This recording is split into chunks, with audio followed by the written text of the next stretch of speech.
La Commission du commerce de Shanghai a publié aujourd'hui le nom des 100 entreprises à capitaux étrangers les plus importantes de la ville.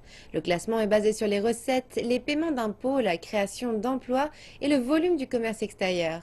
Les entreprises disent qu'elles sont confiantes sur leurs possibilités commerciales à Shanghai dans les prochaines années.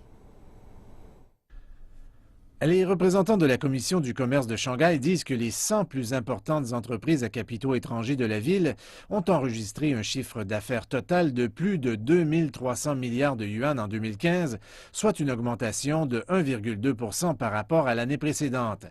Apple, Shanghai Volkswagen et SAIC Motors sont au sommet.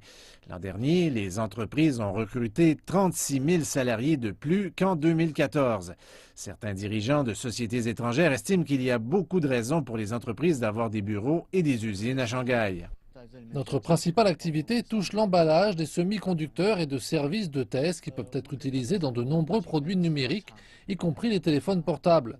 Nos entreprises en amont et en aval sont toutes à Shanghai, car il est facile pour nous d'y faire des affaires. Shanghai est une ville très dynamique, tant pour l'aspect commercial que pour l'aspect technique. Trouver la bonne personne est toujours un long processus, mais je peux dire que le bassin de talents que nous pouvons trouver à Shanghai est extrêmement intéressant. Plus de 75 des investissements dans les entreprises proviennent de 20 pays et régions en Europe et en Amérique du Nord. Plusieurs sont dans le secteur manufacturier. Les entreprises disent qu'avec la planification locale du gouvernement pour transformer la ville en un centre mondial d'innovation scientifique et technologique, plus d'opportunités commerciales vont se présenter.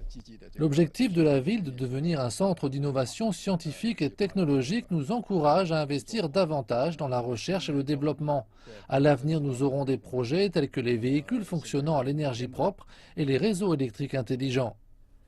La moitié des plus grandes entreprises en termes de revenus et de paiement d'impôts sont basées à Pudong. Les fonctionnaires disent que la zone de libre-échange a largement profité aux investisseurs.